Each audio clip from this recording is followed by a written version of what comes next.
ముఖ్యమంత్రి చేసిన జగన్కి దొంగతనం అంటే ఏందో తెలియదేమో.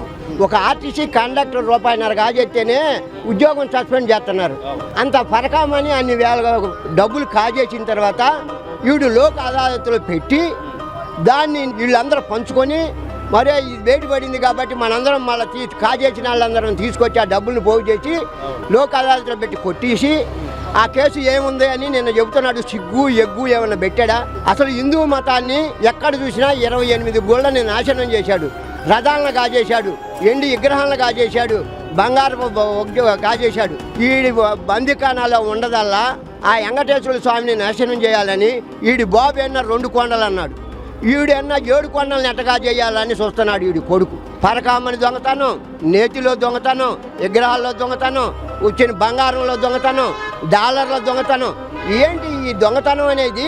ఈ ముఖ్యమంత్రి వచ్చినాక ఇన్ని దొంగతనాలు మనం చూస్తున్నామంటే అసలు పరిస్థితి ఏమిటి? అసలు సామాన్యం. నేను మళ్ళా వస్తా, నేను ఏడకి నువ్వు మళ్ళా వచ్చేది? ఒరి దరిద్రుడా, నువ్వు మళ్ళా రావటం కాదు, నిన్ను బొక్కలో వేయాలి.